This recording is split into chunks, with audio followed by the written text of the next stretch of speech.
Challenges हैं और ये चैलेंजेस वो लोग फेस कर रहे हैं जो या तो तैयारी कर रहे हैं या उन लोगों को पता है जो तैयारी कर चुके हैं। जैसे कि सबसे बड़ा चैलेंज है रिसोर्स सुनामी। पहले की कहानियां थी, जब आप सीनियर ऑफिसर से बात करेंगे जिन्होंने हाल ही के सालों में पेपर नहीं दिया है बल्कि पहले दिया है, वो कहेंगे कि बड़ी मुश्किल से कंटेंट मिलता था, न जाने कहां कहां से किताब खोजते थे।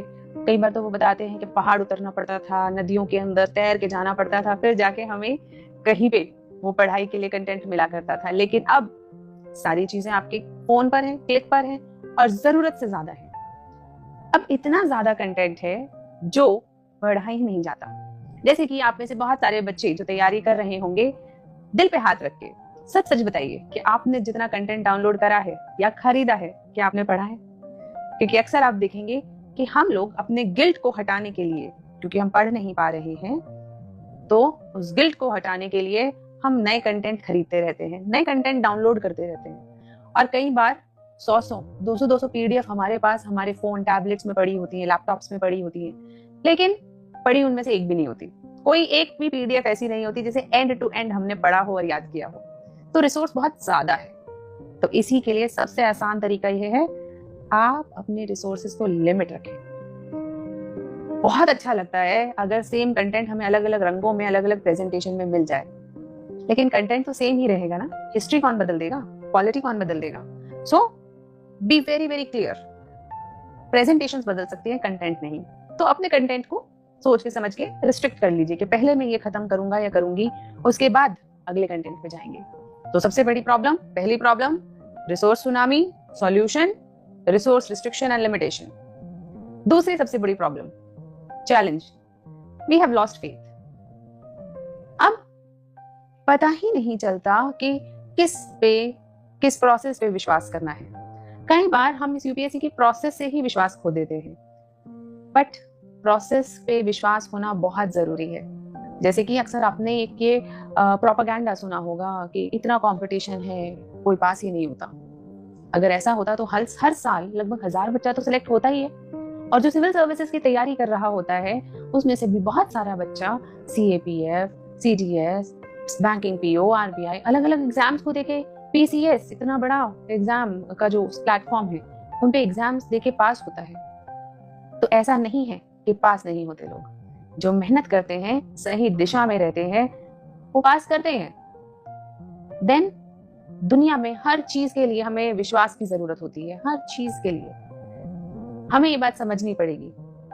विश्वास है, इसीलिए आप रोज रात को ये सोच के सोते हो कि कल हम उठेंगे और अपने दिन को प्लान करते हो। तो यानी कि हमें अपने जीवन को जीने के लिए, किसी भी चीज को एंजॉय करने के लिए विश्वास बहुत जरूरी है।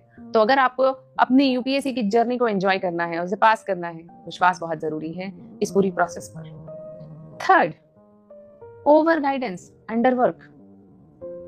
बहुत सारे बच्चे गाइडेंस लेते रहते हैं सिर्फ। गाइडेंस यानी कि देखिए, गाइडेंस एक शुरुआत है, एक प्रोसेस है जिसके अंदर बीच बीच में गाइडेंस आनी चाहिए और दो गाइडेंस के बीच में काम आना चाहिए।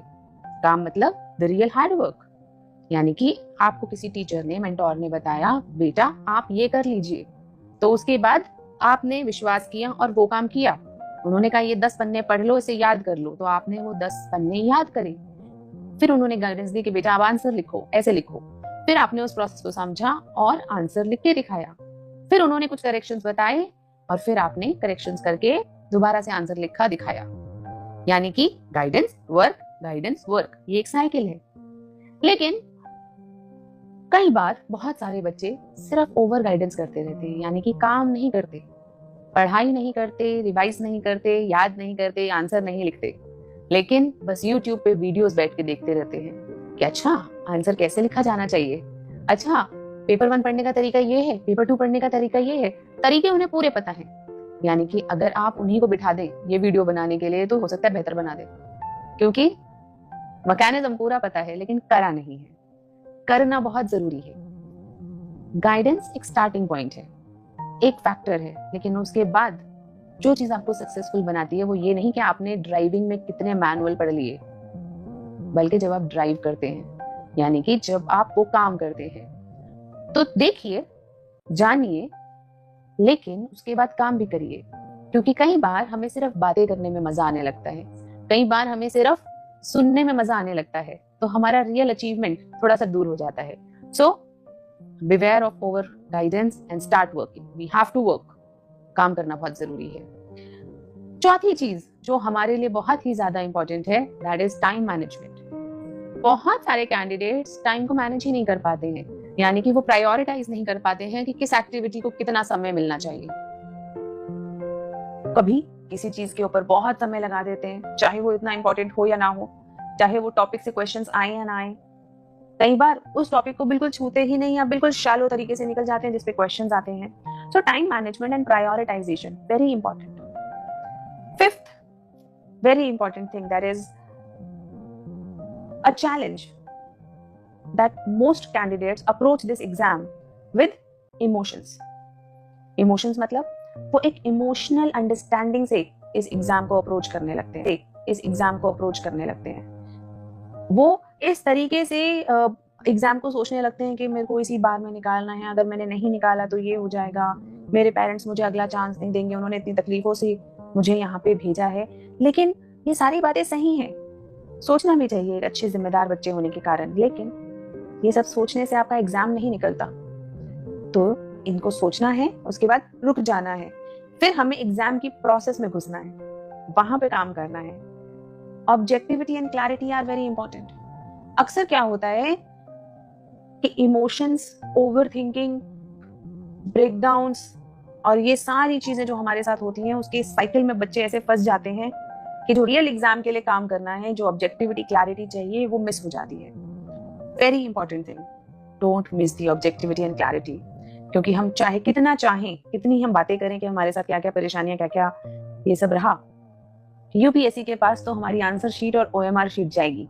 हमें अपनी ओएमआर शीट और आंसर शीट को अच्छे से भरना है, यानी कि जो सही एमसीक्यूज हम कर रहे हैं उनको मार्क करना है और अच्छे से अपनी कॉपी को लिखना है, content wise, articulation wise, flow wise, writing wise, logic wise, हर तरीके से, तब मार्क्स मिलेंगे।